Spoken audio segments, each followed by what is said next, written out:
the Lady Gaga Cinematic Universe is real, and all of her music videos are connected in some way.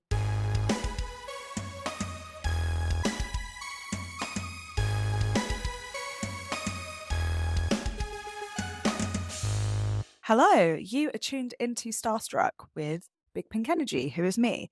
Maybe you're here for a chat about pop culture, music news, or gossip, or maybe you're listening because you're secretly in love with me. Let me warn you up front, this show contains inevitable mentions of Lady Gaga because she is my whole universe. It's our first episode of this show, and I wanted to do something very deep, unhinged, fan level behavior kind of stuff for the first episode, because why wouldn't I? I have a theory that the Lady Gaga Cinematic Universe is real, and all of her music videos are connected in some way.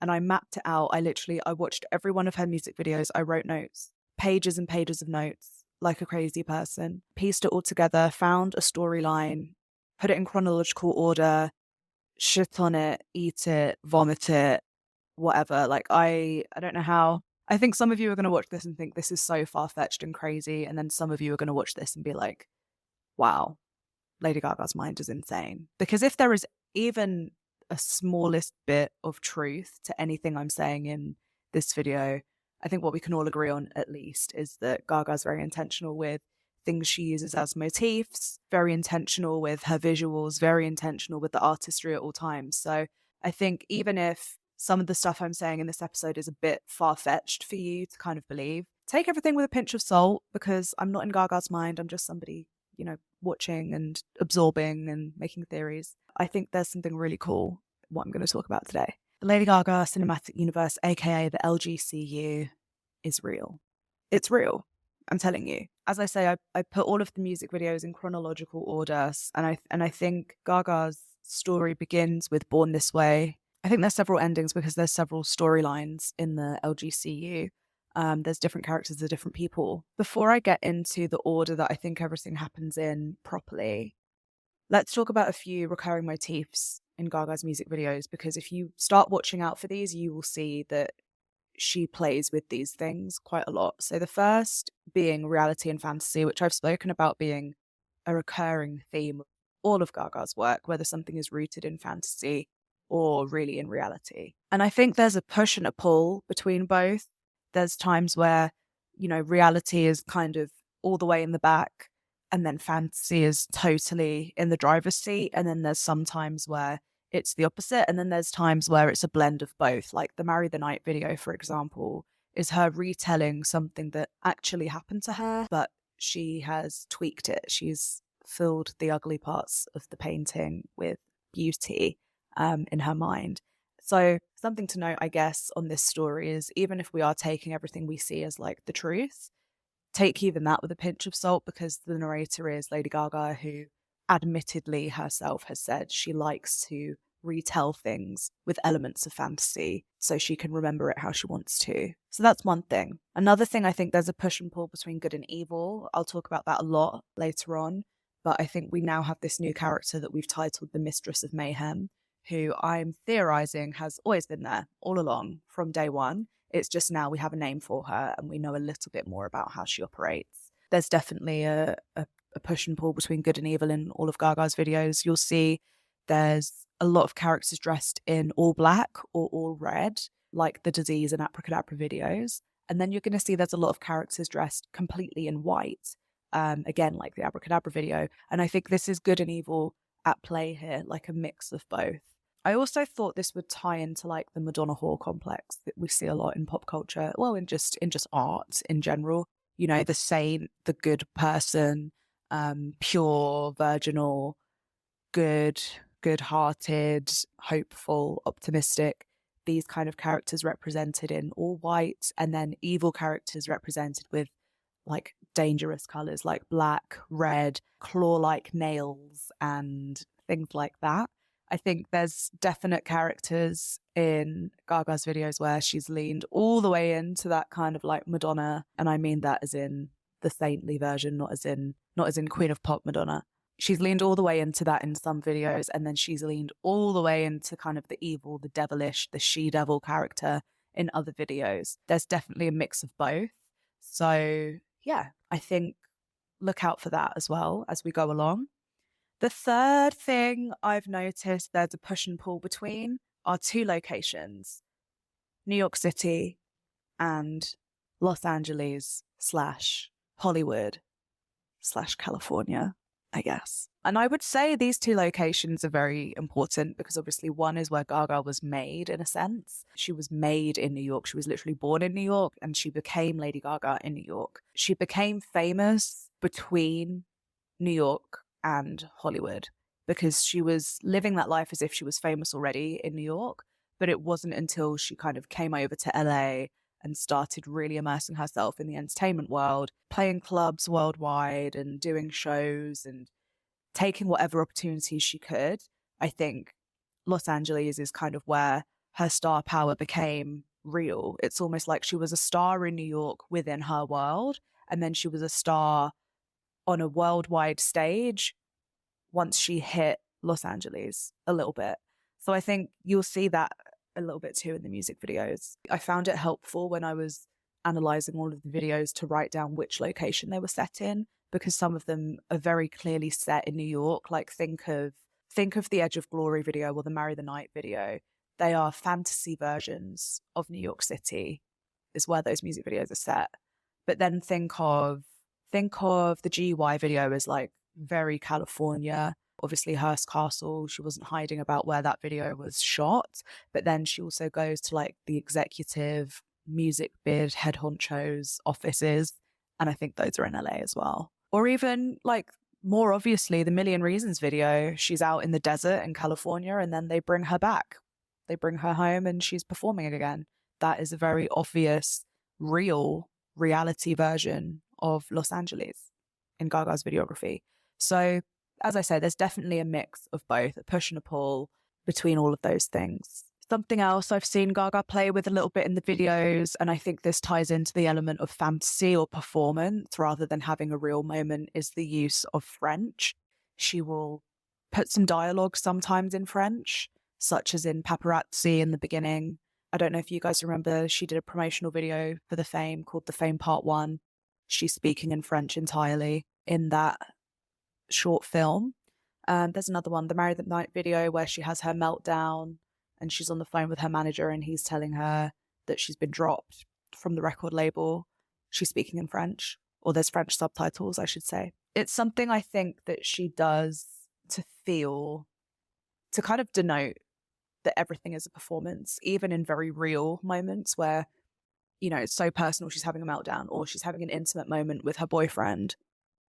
You know, it might be intimate to her, but at the same time, she is on a stage and she's being watched. She's on the balcony and the paparazzi are watching her with her boyfriend. So it's a performance at the same time. And I think that ties really closely with what's reality and what's fantasy. At what point do you come off the stage and you are no longer the performer and you are just yourself? So I think all of these things have been explored quite a lot within Gaga's videos. And yeah, if you keep listening, we're going to go into my real crazy theories, because those are just observations that I don't think are really that up for debate. But what I'm about to get into now is maybe a little bit more crazy. So as I say, I believe the Lady Gaga Cinematic Universe begins with Born This Way. So we begin the Born This Way video with the manifesto of Mother Monster.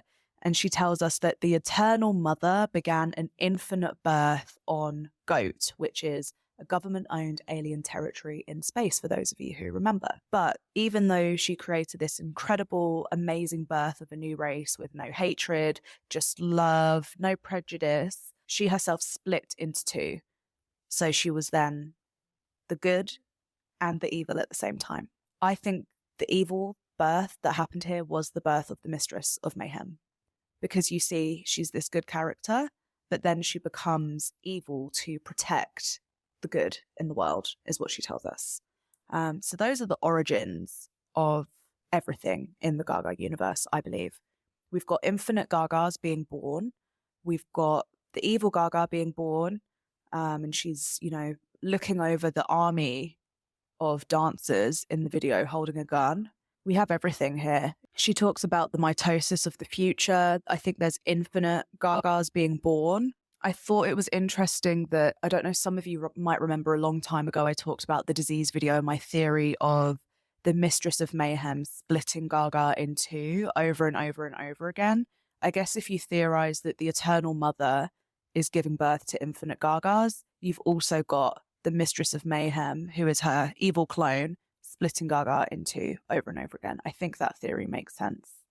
I might even go as far as to theorize the birth of evil in this character right here, the Born This Way, Birth of Evil character, I would almost say is the actual same character as the Mistress of Mayhem in the Disease video, who is preying on broken Gagas and splitting them in two and killing them and regurgitating them and splitting them in two over and over and over and over again eternally. That's what I think, honestly.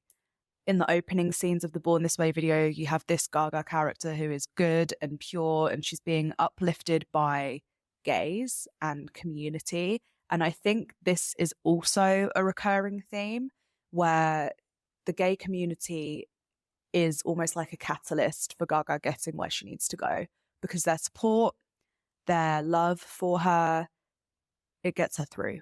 And I think that's what's happening in the Born This Way video in the beginning when she's surrounded by all of these dancers. That's her community really showing up for her. You've also got Zombie Gaga in this video. Ever since the Abracadabra video came out, I've been writing Dance or Die, and so many of these Gaga characters and storylines in these videos make me think of Dance or Die, those specific words. And I think the zombie character in the Born This Way video is another Dance or Die situation. Like, she needs to become stronger or she's weakened like the skeleton. At the end of the Born This Way video, we see Gaga landing in New York City on a unicorn. And I think that's the beginning of the timeline of what I'm going to call our Lady Gaga or pop star Gaga, because I think this video is saying there's infinite Gagas everywhere. I know this sounds insane, but think of it. She's birthing and birthing and birthing. Eternal mitosis, eternal birth. There's just an infinite amount of Lady Gagas out there. But the one we know is the one who was born to be famous and succeeded and made it. And we're following her storyline, really, I think, is what's happening with the majority of videos in Gaga's discography. There's some that sit outside of this pop star Gaga, but I think the one that gets off the unicorn in New York City at the end of the Born This Way video is our Gaga. The next chronological video in this timeline, I believe, is the Alejandro video. And I think Alejandro is actually all about the Mistress of Mayhem's origin story a little bit. The setting of this video is like very dark. It's quite fearful, but we see the mistress battling and finding strength again in the gay community, especially in those scenes at the end where she's in that kind of latex robe with the red cross. She is literally being lifted up by gay men. And I think the Mistress of Mayhem has found support through the gay community. I think if you consider that the Mistress of Mayhem is a representation of the dark side of fame, I think you'll see in these videos that she's almost used as a catalyst of like, lean into the dark side a little bit to get what you need. So in order to become famous, lean into the dark a little bit. But fame is a monster, so the Mistress of Mayhem, despite herself being a monster, still needs something to kind of thrive on. And I think, for better or for worse, the gay community has helped her achieve fame. But I think it's a genuine love and respect for them. I don't think it's just transactional. And I think that's what this video is about. I think you can see she's not using the strength of the gay community to just better herself and move on. I think it's something that, you know, the Madonna Gaga or the evil Gaga, they both need that support. So yeah, we'll see that a lot through the videos. When she's alone, the dancers in the gay community in the Alejandro video uplift her. She learns in this video that she has to dance or die. And together she dances with all of them until she literally has an army. I think something else super interesting in this video is the ending. And I never really understood it until I had this theory about all of the videos being connected. So you might remember the end of the Alejandro video where she's in that red latex nun outfit. She's lying in a bed. There's a guy holding a gun in the bed with her. And then the end frame, it's Gaga's eyes and mouth like burning the film almost, and there's this little fizzling, crackling sound effect at the end of the video. And my theory now is that that's depicting the Mistress of Mayhem entering infinite timelines, almost to haunt all of the Gagas. I know this sounds crazy, I know it sounds far-fetched, but I think it kind of pieces together quite well. I've always wondered what that represented. And listen, whether you don't agree with my theory in a literal sense, that you think Gaga planned this out, that's fine. I think that's totally plausible that I'm chatting nonsense. But I think you at least on some level have to agree that there is a recurring character dressed in all black or in all red that seems to be tied with this idea of a dark side or an evil that we've seen long before the disease video. And I'm just connecting the dots, that's all. I think the Alejandro video also has strong themes of LGBT and religion. I think traditionally we know religion isn't accepting of the gay community. And I think there's also a bit of a push and pull going on between that in the Alejandro video as well. If we're taught religion is all about being good and the path we need to follow, where do LGBT people fit into that? Because you're telling these people that their existence is wrong. So I think it's kind of Gaga also trying to blend both of those. She's a religious person, she's a spiritual person, but she also believes that LGBT people are people. And as I say in this video, this shows her relationship with them, how she's found love and support from them, so she can't turn her back on them. So I think that's another interesting thing that's happening in this video. Okay, what's next? The next step on from this video is a bit confusing. I think we are split from Alejandro into 4 different timelines. Let's start with Bad Romance. Now, the beginning of the Bad Romance video literally tells us where it's set. It's set in the bathhouse of Gaga. And I think this is almost like more of a fantasy setting. So you can take that literally, as in, you know, we are literally in a completely made up place in Gaga's head.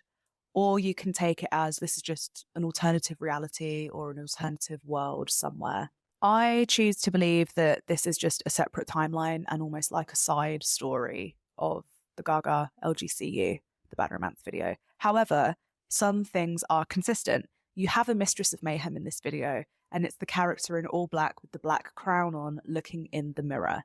That's the Mistress in this timeline because she exists everywhere. Because in order for good to thrive, there needs to also be evil. I think the purest Gaga is the one in the bath who is clearly being drugged. She has the massive eyes. It feels a bit like she's being drugged for the audience, these scenes. It reminded me a bit of The Wizard of Oz, the way they would drug Judy Garland so she would perform. They would give her uppers and downers to do whatever they needed her to do. It was really messed up, but that's what this reminds me of. You've got these 2 nurses forcing her, I think they force her to have pills, right? And she spits them out. And then once they've done that, she's then put in front of an audience of men. And these men are all in black, bidding on her, using her as an object, basically, which you could take literally as she's being sold for her body, or you could take it more broadly as this is the same story we see in Gaga's discography generally, where she feels objectified by fame, and it's just being shown in another way in this video. I wrote down she's being cleaned and prepped for the audience to be sold. There's also the beginning of, I think, in Bad Romance, the use of product placement, which I remember at the time when these videos came out being like quite a high point of discussion, because in the 2010s, Beats by Dre were in like every video, right? And then Gaga did quite a few more product placements. Telephone is where it becomes its most almost unhinged level of product placement, but it is a little bit in this video as well. You've got that vodka placement, you've got the Dre headphones, I think the laptops as well in the Bad Romance video. And I think what this is just kind of like a representation of capitalism, because again, if we're talking about Gaga being sold for her body, it's all comes back to capitalism, really. We've got this scene where Gaga is in the black lingerie surrounded by diamonds. And I think, again, this is a little bit of a representation of the Mistress of Mayhem. She is surrounded by wealth, but at what cost? You know, she's surrounded by men all ogling her. And yeah, she's kind of dripping in diamonds in return. But is it worth it? Is she happy in that scene? So I think that's something else to think about. At the end of the video, we've got Gaga in all white in that big polar bear robe, which again represents to me the good and evil.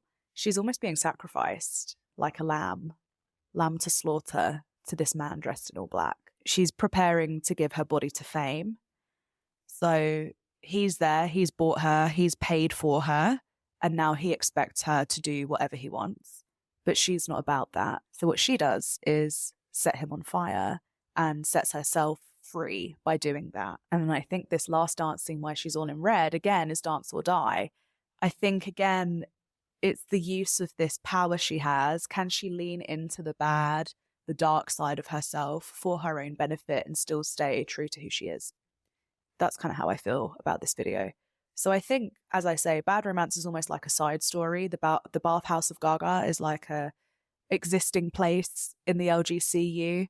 It's not relevant to our Gaga's pop star timeline.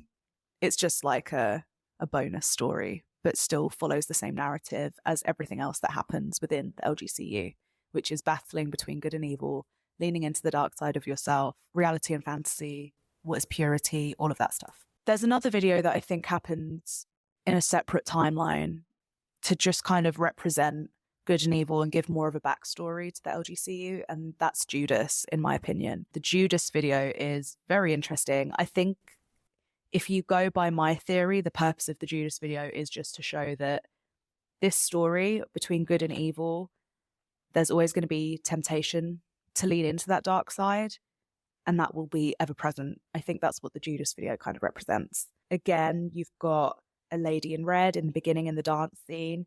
You've got that kiss of betrayal, and you've got dance or die again, or the fate of playing this game with fame, or this game between good and evil, is that sometimes you might die. And we see at the end of the video, Gaga as Mary Magdalene in all white, bridal.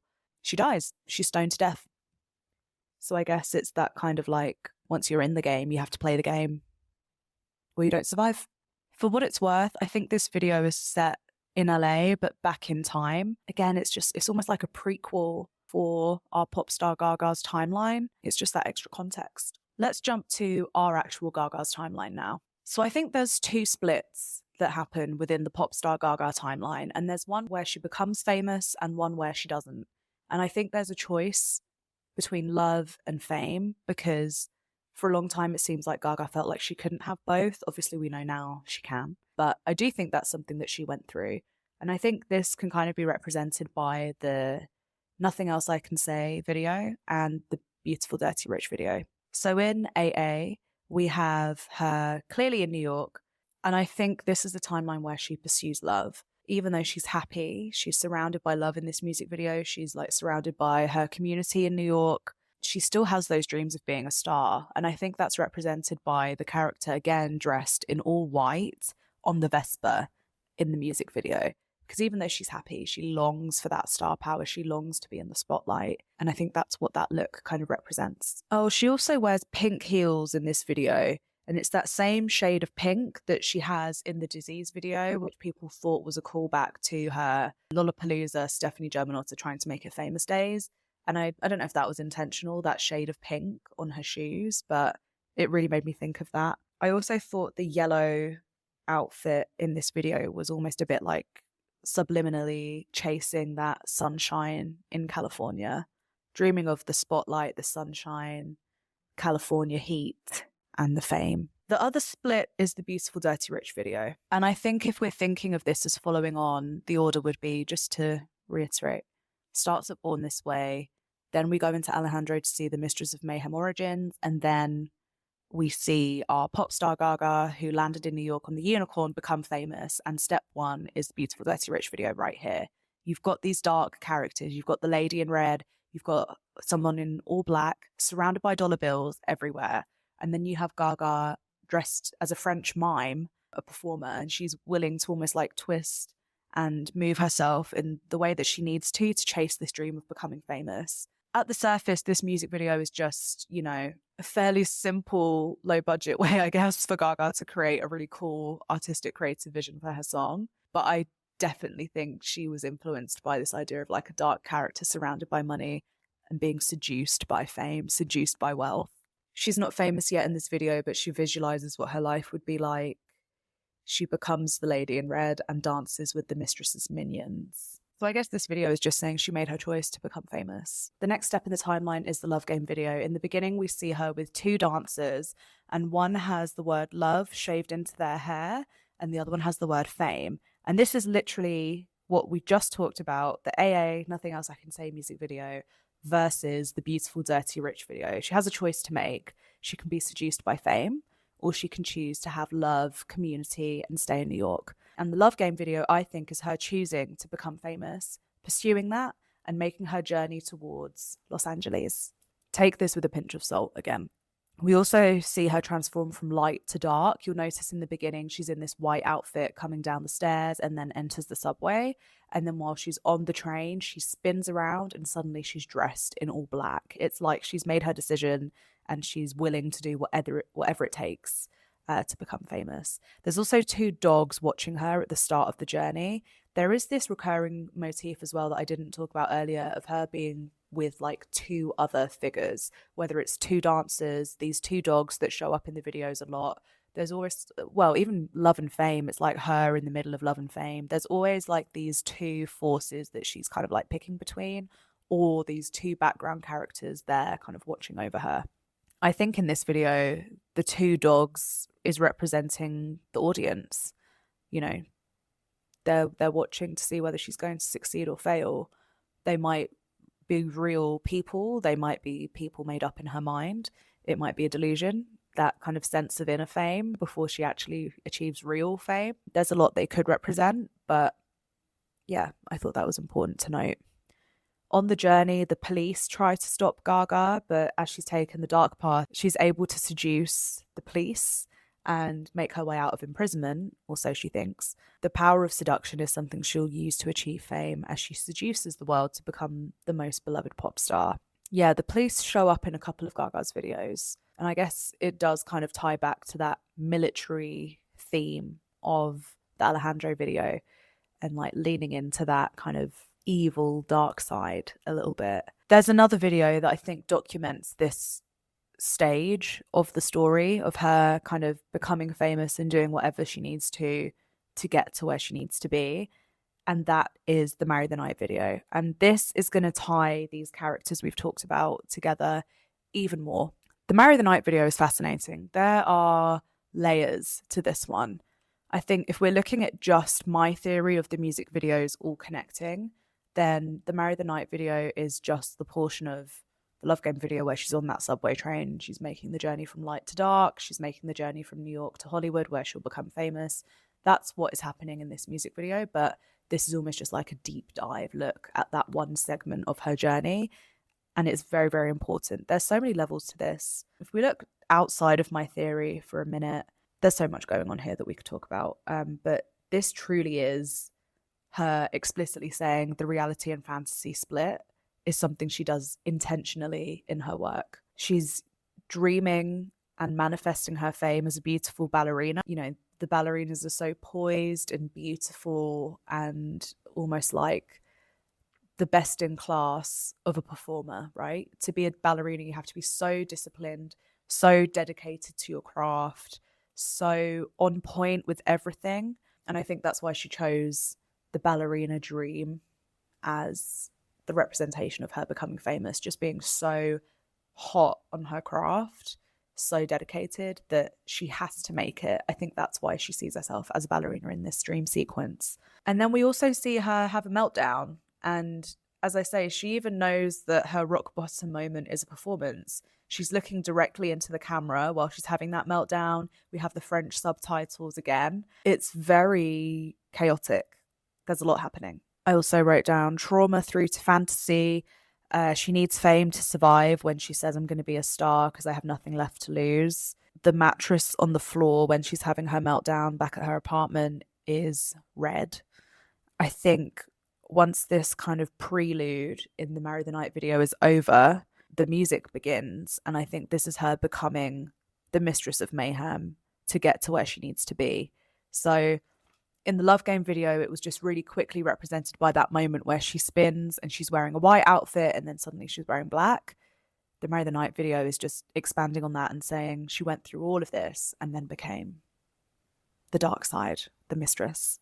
Again, in this video, there's that idea of like there being strength in support and community around everything Gaga does. We see one of her dancers fall over, which, if you didn't know, actually was one of her old dancers from the Fame days, who she used to work with, that she brought back just for the Marry the Night video.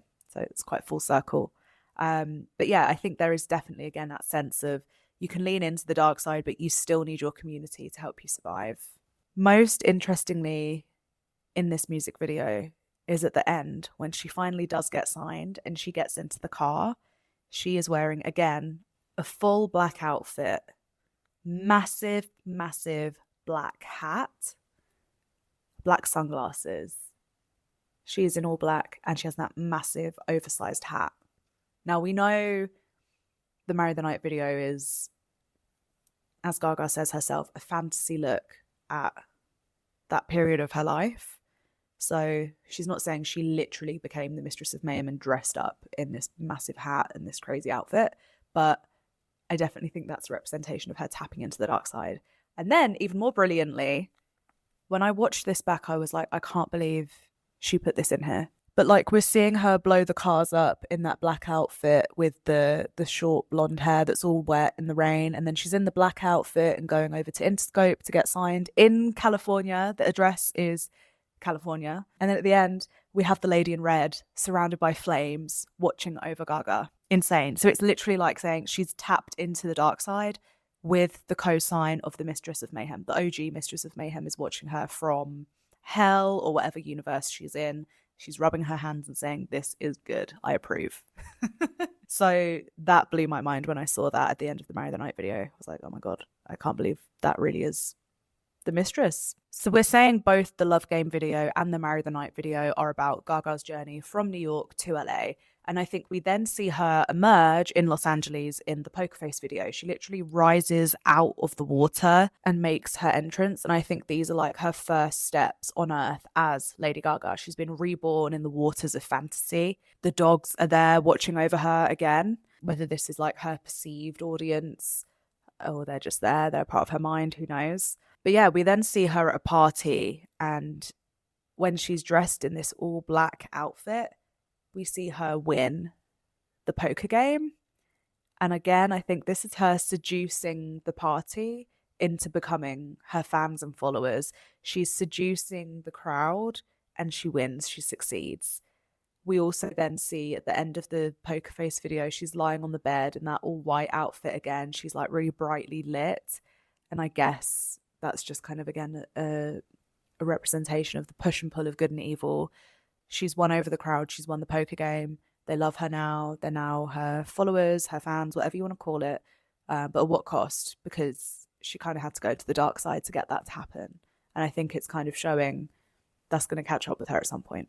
I think the Just Dance music video is like another exploration of her pursuing fame in Los Angeles. She arrives at this party, everybody's passed out or like half dead. And when she starts performing, she almost resurrects the crowd. There's someone wearing glasses saying it's 2006. It's almost like this video was what, 2008? I guess it's almost like saying it's been a couple of years since you've had a pop star that's actually going to change the world. I don't know.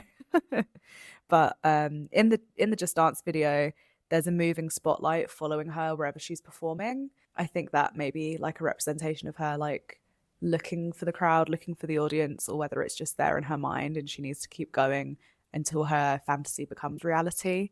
There's a disco ball she's throwing around a lot. I guess it's that callback to when she used to say all the time, pop music will never be lowbrow. There's also police arresting her again in this video, which feels like a call towards the telephone video, a flash forward maybe. Run-ins with the police. Again, we've just had that in the Love Game video. We've got it again in the Just Dance video. It might represent something a bit deeper. Who knows?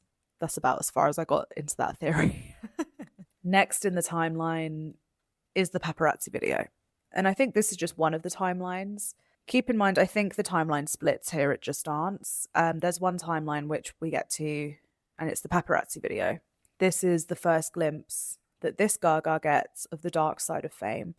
After all the success it's brought her thus far, the darkness starts to turn its back on her. She asks her boyfriend if he loves her, but she made her choice a long time ago that she can't have both love and fame. She comes crashing back down to earth as she hits rock bottom, and as she rebuilds herself in her mansion, we start to see the mistress's other victims. There's corpses scattered around the building. Even though she's weakened, you remember she's on the crutches and she's moving through the mansion like she can't really walk after her accident. It's time once again to dance or die. Pick yourself up and keep going, or just die. That's it. This time she's not dancing because she has nothing left to lose like she was in the Marry the Night video. It's because she has everything to lose. She's famous now. We see the headlines in this video. You know, she's hit rock bottom. We love her again. There's money all over her room in this video. It's kind of trying to show that she has made it to the top. Obviously, in the beginning, she's dressed in all white. She believes she can have love, almost naively. She gets thrown off the balcony and emerges in that all black outfit, and she looks like the mistress here. So it's that dark and light, reality and fantasy, good and evil, push and pull happening again in this video. This feels quite clearly set in Los Angeles to me. I think there's a reference to maybe like Marilyn Monroe, Princess Diana, with that like hitting rock bottom and like their deaths being so documented. That scene where she's lying on the ground surrounded by jewels, and it looks a bit like she's died, but in the most glitzy way ever. It's like very Hollywood death. I think that was kind of a reference to those two people. Notice how she comes out of the car and she's injured. It seems quite a similar way to the way she's moving in the Abracadabra video as the lady in red. Kind of hunched over, can't really walk properly or support herself properly. The Mistress of Mayhem definitely takes a beating in the LGCU, and you'll see that over and over again. The dogs are again in this video. There's a flash and you see the dogs. I think all of the money is another reference to capitalism, fame over authenticity. At the end of the video, when it says she's back, we love her again, you'll notice she's dressed in all black again. And it's kind of like saying she's survived this attempt on her life. She danced and didn't die, but there's still a price. So that's why she ends up in prison at the end of the video. After escaping all of those run-ins with the police we've seen so far, she actually lands in prison this time. And that follows on towards, obviously, the telephone video. The telephone video says it's set in the county jail prison for bitches. I don't know how important the location is of the prison, to be honest with you. This is just one timeline, as I say, and we'll see this timeline through to the end until I jump back. But in this video, I think the mistress is in the prison yard. I think the mistress, quite cleverly, is actually played by Natalie Germanotta, Lady Gaga's sister, in this music video. She looks very, very similar to Gaga, but just like a dark version. Gaga's blonde and Natalie is brunette. It feels like a dark and light kind of representation with those two. The cigarette look feels like the Mistress of Mayhem, and the look when she's been bailed out of prison feels like the mistress. Again, the massive hat, the sunglasses, that dark kind of sinister feeling to her demeanor, that feels very Mistress of Mayhem to me. Gaga's walked into the prison by a guard on either side. Again, feels like a callback to when she's been accompanied by two dogs or two dancers either side of her. She fully takes on the mistress persona to survive her time in prison, embracing evil to seduce her fellow prisoners and enact revenge on men who didn't believe in her.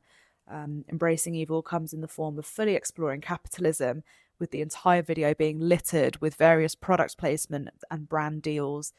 Telephone, I remember there actually being articles written about the amount of product placement there was in this music video. It is rife with product placement. You've got like the Virgin Media telephone that she calls. She sneaks into prison. The diner scene with like the Wonder Bread, the prison guards on Plenty of Fish dating website. Like there's a lot of product placement in this video. But again, it links to capitalism, and Gaga herself said this, I think, in the interview she did with Vogue about the outfits she worn over the years, how this video ends in like full American flag outfits.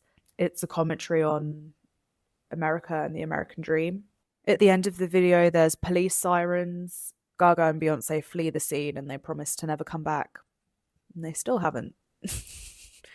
Telephone Part 2 sounds like something Gaga is actually working on. I wasn't convinced at first, but now she's talked about it a few times. I am convinced she's planning something. I've changed my mind. Alas, in this theory, the follow-on from the telephone video, in my opinion, has already happened.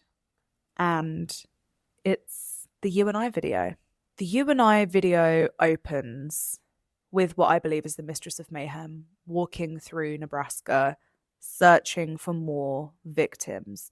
We can only assume in this timeline that Beyonce has betrayed the Mistress of Mayhem and driven away in the pussy wagon, and that's why the Mistress has blood all over her feet. She's weak, again, walking in that really injured way. She's been walking for miles looking for victims, as well as the blood on her feet. There's mechanical parts holding her body together. So she's really damaged. She's been really, really damaged. She ends up in Nebraska, which maybe you'd find random, but super fans listening will know that her ex-boyfriend was from Nebraska. So maybe this is that. I think Nebraska Gaga, all of the Gagas in the You and I video are from a separate timeline where she found love, just not in New York. There's the bride character, again, dressed purely in white. And I think that's supposed to represent like the purest, happiest Gaga of all of the timelines, where she just found love. She found what she needed, went for what made her happy. She never had the fame. She never needed it because the love she found was that strong. And I think it's almost like Gaga felt, especially at the time when she made the You and I video, right? Because she made it probably once. Yeah, she would have made the video once her and her Nebraska guy actually broke up. So I guess it's that feeling of, I can't have both, love and fame. Ironically, she then met another ex-boyfriend, Taylor Kinney, on the set of this video, and that was a whole thing. But alas, for the sake of this timeline, I think we're saying Nebraska Gaga does generally look for love and not fame. You've got the bride who found fame. You've got the nymph character who is in love with Joe Calderone, who's also played by Gaga. Joe, to me, represents John Wayne, and John Wayne, to me, the song, represents the guy that You and I is actually written about. So that's all tied as well. There's the hooker character in the You and I video, dressed all in black. Again, it's that theme of seduction being used to get Gaga where she needs to be. The Mistress of Mayhem at the end of the video just walks away because she can't find anyone to prey on. No one in Nebraska is interested in fame, really. They just want love. So she can't thrive here. There's also a mermaid Gaga and another one that's being experimented on. I think we can only assume these experiments are out of love, as the doctor operating on her seems to be completely infatuated with her. I remember Gaga talking about it at the time, saying, I think there was something to do with mermaids not being able to have intercourse because they have the wrong parts, I guess. But if you love somebody that much, then it wouldn't matter. I think that was something she talked about. I hope I'm not making that up. But yeah, as I say, Mistress of Mayhem walks away at the end of the video because there was no one to prey on. I think following the You and I video, the next video in the timeline from this, again, I know this sounds crazy, but I think it's the Die With A Smile video. I know this sounds like a tangent. I know this sounds quite hard to believe and hard to follow, but if you think about it as the You and I video is set in Nebraska, where Gaga didn't look for fame and instead found the love she needed, the love that completed her, so she never needed fame. That's her life. That's what happens until she dies. And the Die With A Smile video is literally Gaga with that love that completes her, the love that gives her everything she needs for the rest of her life until she dies. I don't think there's much more to say there. So that is 1-3 timeline. Born This Way, Alejandro, Beautiful Dirty Rich, Love Game, Marry the Night, Poker Face, Just Dance, Paparazzi, Telephone, You and I, Die With A Smile, End. The Die With A Smile video is the bride in the You and I video at the end of her life, I think. But we haven't covered all of Gaga's videos yet, and that's because there's another alternative timeline. And another one, actually. If we rewind back to the Marry the Night video, there's a timeline where Gaga didn't make it out of New York, and she stayed in New York. I think she was still pursuing fame, but she didn't quite succeed. And I think she was in a bit of a limbo.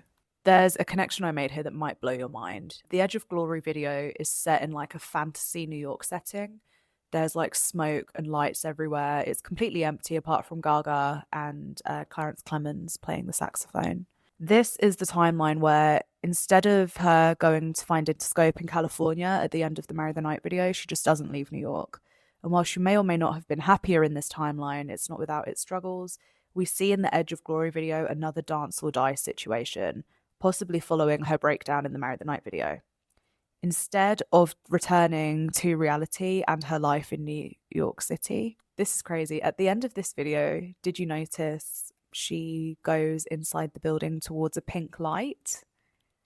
My theory, I know this is nuts, my theory is instead of returning to reality and her life in New York in this moment, she's heading into a portal towards Chromatica. I know that sounds nuts because this video was made during the Born This Way era, a time before she'd even thought of Chromatica as a concept. But if you think about it, it really makes sense. Realistically, I'm not saying Gaga planned this timeline out where she was like, okay, today I'm going to shoot the Edge of Glory video and I'm going to end it with me entering into a pink portal so that years to come from now, I can revisit this when I do an album called Chromatica that's going to be all about pink. I don't think she actually did that. I do think it's very interesting that she's used pink light as a representation for like a fantasy world where she copes with the darkness. But she'd already done that years ago in the Edge of Glory video. I think this is something she might have done subconsciously. I just think it's really interesting. That's all. In this timeline, we've had Born This Way, the creation of all Gagas, Alejandro, the creation of the Mistress of Mayhem, and her backstory, Beautiful Dirty Rich, where she's chosen to pursue fame, Love Game and Marry the Night, where she's still pursuing it but has had struggles, and now the Edge of Glory seems like a bit of a purgatory where it's like she can choose to give up or she can dance or die. She's dancing, there's a lot of pain, she's at the brink of death. That's what the Edge of Glory is, the edge right before you die. And instead of dying and giving up, she heads into the portal towards Chromatica. She heads towards safety. Chromatica, Gaga's spoken about this, is like a state of mind, a state of being that she's created to help cope with trauma. Dance or die, all over again. It's a fictional place in Gaga's mind. It's a whole other world, but it exists in here.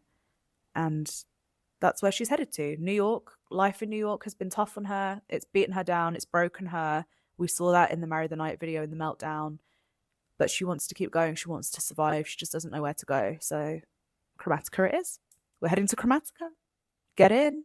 The next time we see the Edge of Glory Gaga is in the Rain on Me music video. She's injured and broken at the beginning. She's lying on the floor. The scene looks similar to the rooftop in New York we saw in the Marry the Night video where Gaga is blowing up the cars. That's where she embraced the Mistress of Mayhem once before to help her survive. But in the Rain on Me music video, Gaga needs to accept the darkness in her life in order to heal. So again, it's time to dance or die. With love from the community, we see the dancers again in this video, and Ariana Grande, most importantly. She can make it out alive. We see how her tears in the real world cause a downpour in Chromatica. There's that frame where it's just Gaga's eye, and there's graphics on screen that are saying like flood warning. I think that's what that is. It's that representation of, real world emotion being processed through this fantasy world of Chromatica. I think where Chromatica is a fictional place based on Gaga's real world with elements of fantasy thrown in, I think there's also a Chromatica that looks like New York and a Chromatica that looks like Los Angeles. And I think the New York Chromatica is the one that looks like the Rain on Me music video. And I think the LA Chromatica is the ones that look like the desert in the Stupid Love video and the 911 video. Following Rain on Me, I think she leaves Chromatica and ends up in Purgatory, which I think is the Abracadabra video. But I'm going to talk about that later. But the end of this timeline is the Abracadabra video, in my opinion. Let's head back to Just Dance. Back in Los Angeles, where pop star Gaga is thriving and enjoying success, she realizes she has become addicted to the applause, which she needs a constant drumbeat of in order to survive. She's haunted by glimpses of her past life. In the applause video, we see a brunette girl sleeping on a mattress. She's being given the choice to dance or die. She has nothing left to lose. In the applause video, the Mistress of Mayhem has taken over Gaga's mind and soul, and she battles between being an authentic artist or fighting for cheap applause from the audience to keep surviving.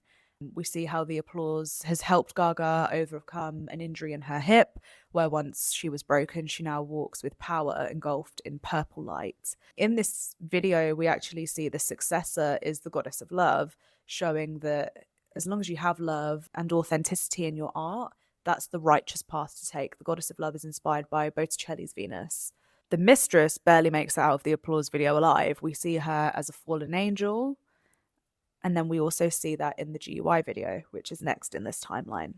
So the GUI video opens with the fallen angel. She has an arrow shot through her back, and we see all of these businessmen surrounded by dollar bills grabbing the money, and then she's left there discarded because the money's been made and there's nothing else for them to stick around for. On to the next. She doesn't serve a purpose for them anymore. I think her being shot in the back implies that she was trying to fly away and save herself, but they shot her down to carry on using her. I think this character is the mistress because she's kind of dressed in brown. It kind of shows that she's dark, but she's softened a bit. She's not pure evil because she's so wounded that she's come back to the human side of herself. And she's realized kind of just following that dark path doesn't get you to where you need to be. And I think that could also symbolize her kind of turning back with the arrow being shot through her back. She's turned back to try and go towards the good, but was shot down. She's actually rescued by gays in this video. I don't know if you noticed, but the same community who have helped her time and time again, the gay community, literally heal her at the beginning of the GUI video. I love that you've got Andy Cohen and the Real Housewives in this video because it kind of shows that the people who the gay community embrace are powerful, outspoken women, and Gaga's one of those. She sees herself in them.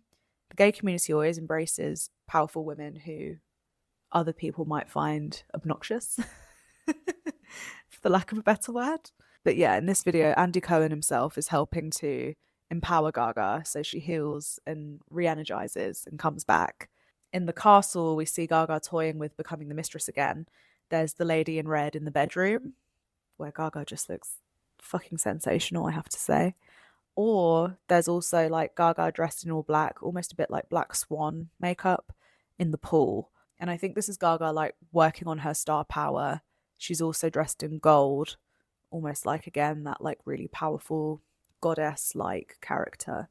But yeah, she's working on herself. She's rebuilding her star power. And then at the end of the video, she gets her revenge. So she's with two of the Real Housewives, again, dressed in all black to kind of show that she's leaned into the dark side of herself or, you know, pulled on those Mistress of Mayhem powers to get her own back. She distracts the executives with just a few dollar bills, but then reclaims her power entirely. It shows how easily led the executives are by money. It's their main motivation, so they can't really see past that. They can't see it long term. You know, Gaga's there with a weapon, but instead of protecting themselves, they grab the money. It's short-sighted. It's not sustainable. If they were smart, they would have taken care of the weapon, but they're just easily led by money. I think once she gets her revenge, she travels into the desert, and the next time we see this timeline's Gaga is a flash forward to the Perfect Illusion video. There's not tons and tons of symbolism in the Perfect Illusion music video, but I thought it was interesting that she gave us a trilogy very, very explicitly. And I think probably because the fans had just been bugging her for Telephone Part 2 so many times, but maybe she didn't realise that the fans want a Beyonce Gaga reunion and not necessarily like a music video trilogy, but I like that she gave us a music video trilogy anyway. There's a clear storyline here. She's in the desert. It's again, for me, a bit of like a risen from the ashes dance or die situation. This video feels a bit like a battle. She's in the middle of the desert. It feels a bit like she's trying to find her way home after the GUI video, and she tries to get herself as far as she can back towards Los Angeles. But yeah, this video is like really a battle. There's not much else to say though. Until we get to the Million Reasons video, you can see she's kind of broken here. Fame has broken Gaga. After fighting to survive, she's quite injured. She's picked up by her team, and her glam team are trying to kind of patch it up and soften the effects of like her battle scars, I guess you could say. But yeah, she's really, really, really hurt in this video. And the applause that used to help her doesn't help her anymore. It just hurts. What actually helps her in this video is like real human connection, and also a bit of a callback to faith and religion, which I guess is kind of saying, if you're going by my theory, that pulling on the dark side for so much only hurts you in the end, and to heal yourself, you do need to kind of look towards the light and not just be so in the dark all the time. The Million Reasons video for me is very, very clearly set in LA. I think also this is a story that, even though we only see it kind of play through once in the Million Reasons video, it does kind of flash back again. So if you watch the Million Reasons video, she's picked up by her team in the beginning, but then like halfway or after halfway through the video, it's showing those scenes in the beginning where she's like on her own and like crying in the desert.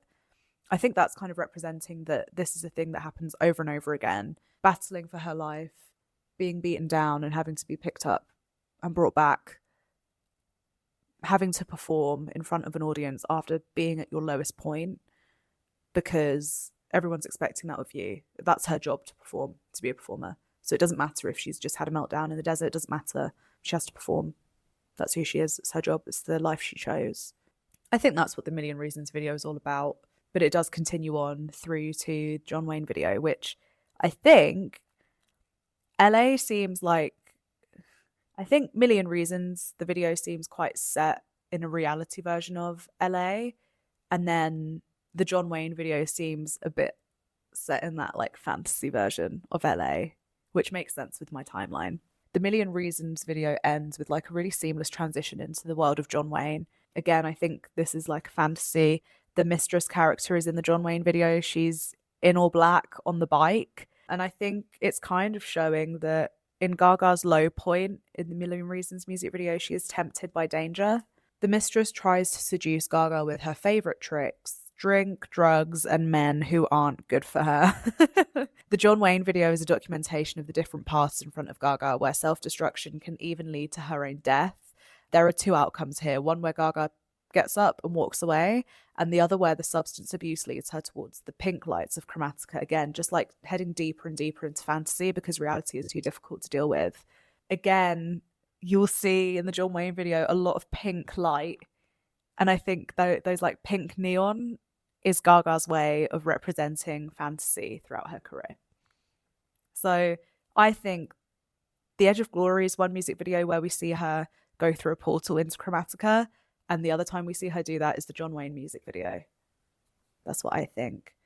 Hence why Reign of Me and Edge of Glory feel very connected to me. John Wayne and Stupid Love also feel very connected to me because Stupid Love opens with the desert. So let's go to Chromatica once again. Why not? Okay, we're in the Stupid Love video. The world rots in conflict. What can survive this conflict? Love. We've just seen it in the Million Reasons video. When Gaga's at her lowest, the only thing that can bring her back is love and real human connection. So the Stupid Love video is kind of Gaga's pursuit of that. She's pursued fame. This is where it's led her. It's led her somewhere quite dark. She needs the light back in her life again. It's all pink. All her outfits are pink, which again feels like a callback to that pink suit she wore in the Million Reasons video, but just like her fantasy version in her head of it, because now we're in Chromatica.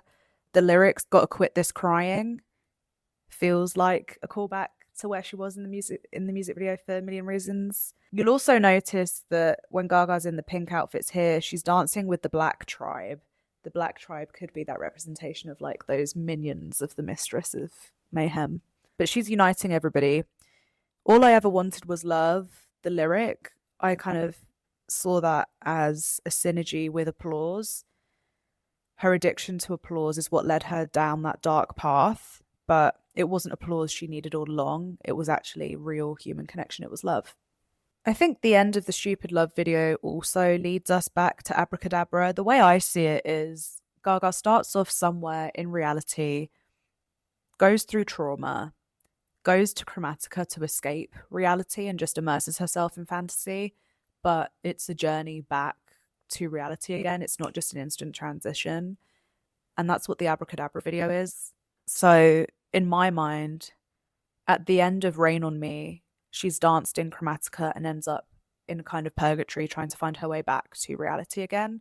And the same is for the end of the Stupid Love video. It's very explicitly called out. Category is dance or die. She has two choices here. You've literally escaped reality because you couldn't cope with it. If you want to survive this, you're going to have to dance your way out. Again, it's like just making friends with those demons and dark parts of you, otherwise you won't survive. And you die if you don't do it. I like that the set of the Abracadabra video looks like the Chromatica cover without the pink, because it's almost like you've come from Chromatica, but you're not in the fantasy. That's why there's not pink neon lights everywhere. This is still a fantasy setting. I think this Abracadabra video is literally shot halfway between reality and fantasy. Again, there's a supportive community in this video. She has tons of dancers all dancing with her. But there's a boundary here. There's that scene where the dancers who have been uplifting her and helping to protect her from the Mistress of Mayhem are just shouting at her. They want her to be the pop star, the performer, and she ends up just screaming because it's like, you know, as much as you help me, you hurt me. And I think that is a little bit of a metaphor for how she finds being famous. She loves the fans, she loves that we've made her dreams come true, but she also finds it difficult because we demand so much from her. No matter what she does, there's always going to be people who aren't happy. There's always going to be people who think she should be doing something different or something more. There's always going to be disappointed people, and that's just what being famous and having a fan base is like. It's a choice she made. It's not that she said she didn't want this, but it doesn't mean it's easy. It's still difficult. I think there's a parallel with the Mistress of Mayhem watching over Gaga, battling to dance or die, to the Alejandro video. It's very similar framing. The back of her shoulder, the back of her head watching over. There's a scene shot exactly like that in the Alejandro video. And that's why I think Alejandro is the Mistress of Mayhem origin story. I also wrote, Gaga must now transition back from Chromatica to the real world. She's learned to dance through the pain, but she has to keep going to survive. The Abracadabra video is the purgatory between Chromatica and the real world. This is where she's really put to the test. The community who are helping her survive and have uplifted her in the past are the same people demanding her to dance and forcing her body to move the way they want her to. The mistress watches over the dancers in white and sees them as potential victims. If they don't survive this dance, they will become her soldiers, similar to what happened in the Alejandro video. She's angry at the end of the video where Gaga seems to have survived.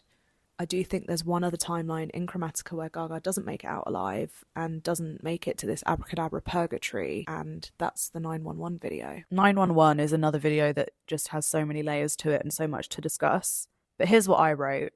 Yeah, this is the timeline where Gaga doesn't make it out alive from Chromatica. One of the mistress's soldiers, dressed in all black on a horse, leads her through her memories, where she's experiencing an altered depiction of what's happened in the real world as a way to protect her own mind. There's symbolism here with the hair and makeup transitioning from blue to red as Gaga comes closer and closer back to death and reality. In the end, Gaga cannot overcome the battle in her own mind, and she keeps trying to escape and move past each scene instead of embracing the darkness. You'll see this. Each different outfit Gaga wears, there's almost like an opportunity for her to turn towards the two characters who are the paramedics, trying to resuscitate her and bring her back. But she keeps turning away from them and going somewhere else. And that's kind of her like rejecting reality, zigzagging her way through delusion after delusion after delusion instead of facing it. This is what happens when, in a dance or die scenario, she doesn't dance and she dies.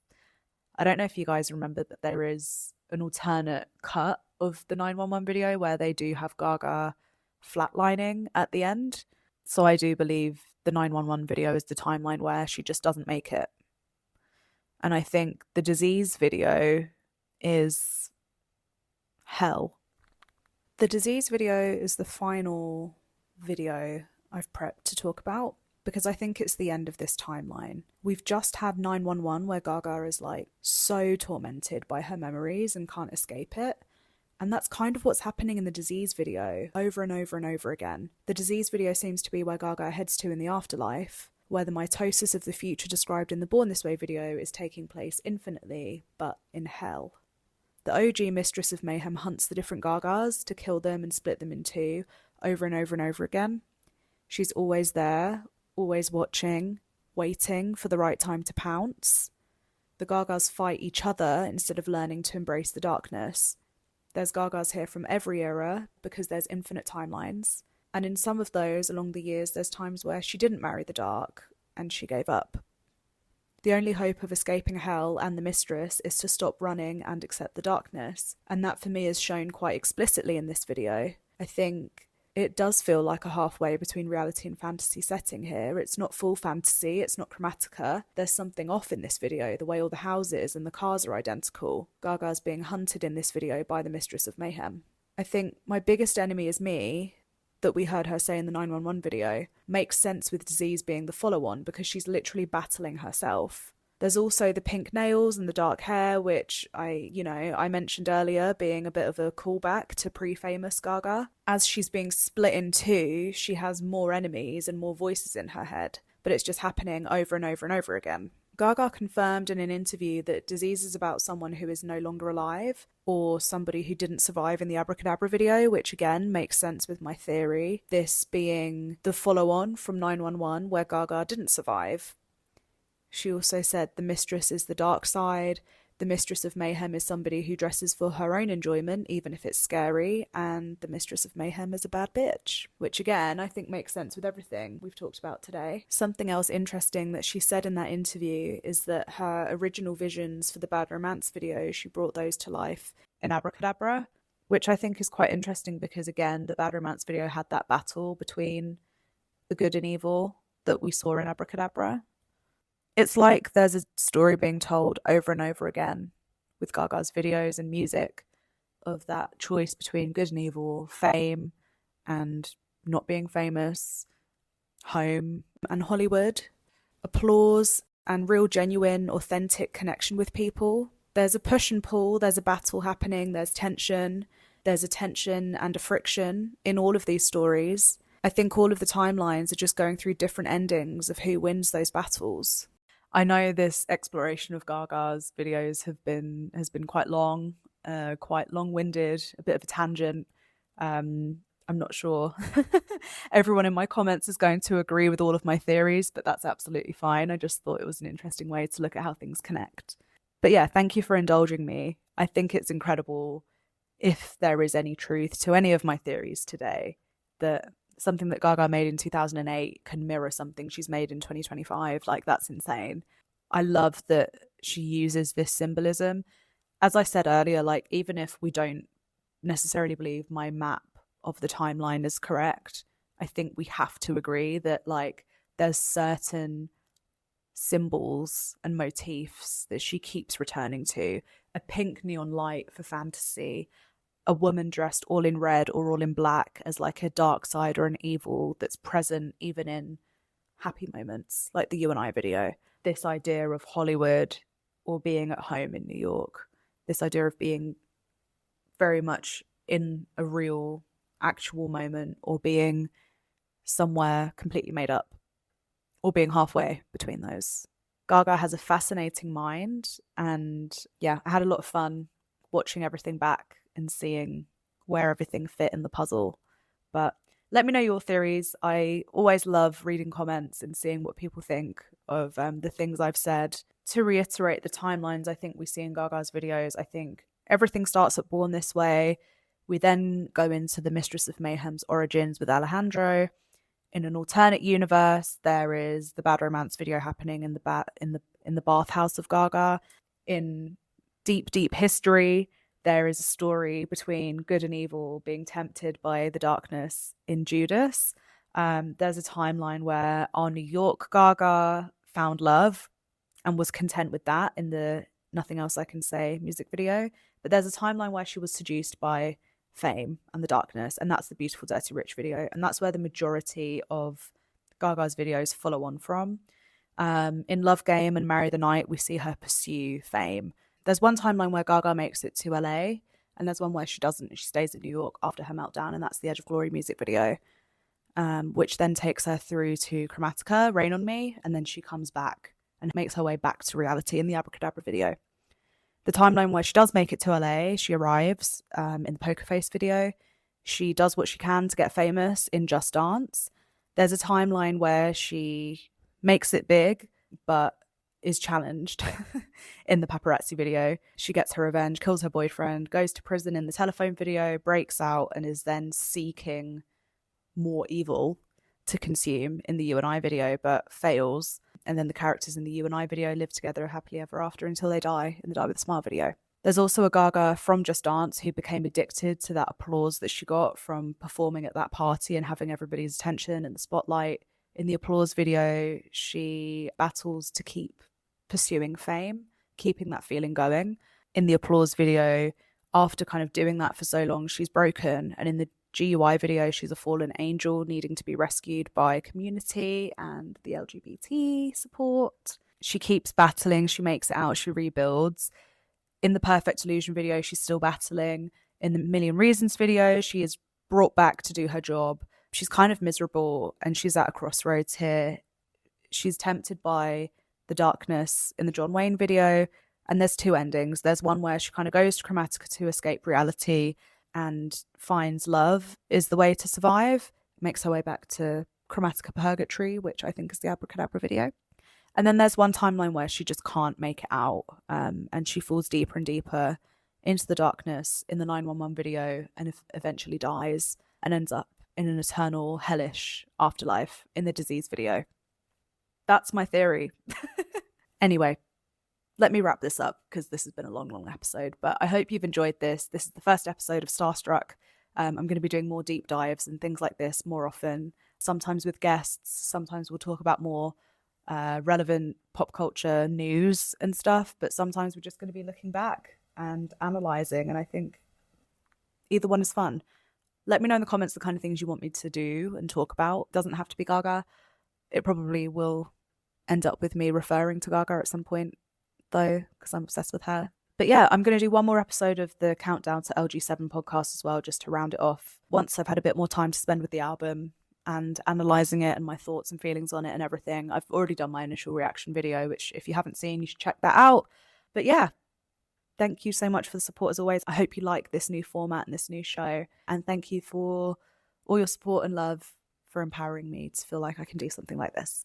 Thanks for listening. Thanks for watching. However you're tuning in, don't forget to subscribe, comment. I love reading your comments. I really do. But yeah, thank you so much. Best wishes and kisses.